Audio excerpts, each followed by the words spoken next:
In the distant past, the Bodhisattva was born as a mighty monkey king named Mahākapi. He was strong and fearless, but he did not rule with power.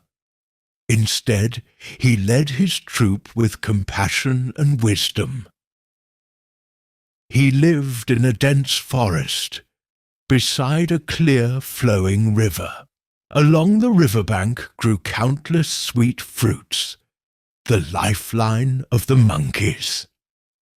The Monkey King often told his followers, "We must learn to share, never to hoard. The fruits are gifts of the earth, meant for all to enjoy equally." Thus, no matter how large the troop grew, they never quarrelled over food.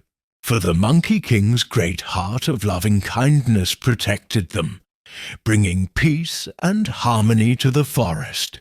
One day, a neighbouring king went hunting with his men.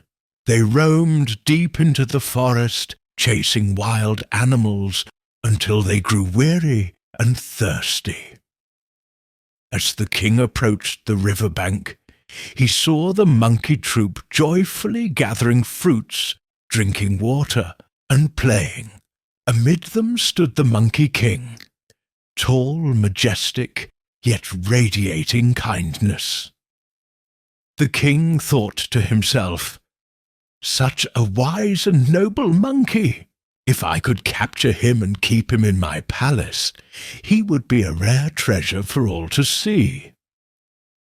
Thus greed arose in his heart. He ordered his soldiers to set traps and prepare to capture the troop. Though the Monkey King sensed the looming danger, he remained calm, his gaze filled with compassion. Silently wishing safety for his people, as the king commanded his men to ready their bows and arrows, panic spread among the monkeys. Cries of fear filled the forest. Mothers clutched their babies. The old trembled upon the branches, helpless and afraid. But the Monkey King's heart swelled with boundless compassion. "I am their refuge. If I do not give myself for them, they will surely perish." Taking a deep breath, he leapt across the forest, soaring from one great tree to another. With all his strength he clung to the trunk, hooked his tail onto the branch, and stretched out his body. He became a living bridge of mercy. The monkeys understood, and one by one they stepped upon his back, crossing to safety in the depths of the forest.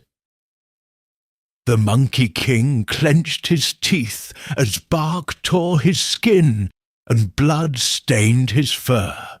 Yet he endured the pain, holding one thought only. "May they survive, even if my body is shattered.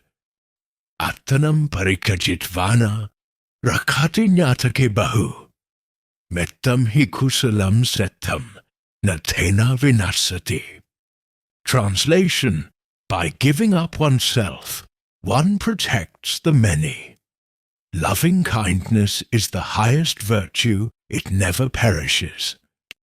Finally, the jealous monkey, identified later with Devadatta in the Buddha-era correspondences, sprang down and struck the Bodhisattva's back, breaking his spine. In other recensions, the Bodhisattva is grievously bruised and exhausted by being trampled as the troop escaped. Either way, he is mortally wounded and hangs there in agony. The Monkey King's body was grievously injured. Either way, his spine or ribs were shattered, his fur stained with blood, and he hung between the trees, wounded but dignified, still caring for his troop's escape. The king saw it all from a distance. The troops safe on the shore, and their saviour hanging wounded. The sight struck him like a lance. He approached and recognized at once that this was no ordinary beast, but a great being showing supreme compassion in action. He ordered them to bring the wounded monkey down with care, wash his wounds with pure water, give him sugared drink and balm, and clothe him in a yellow cloth as a sign of respect.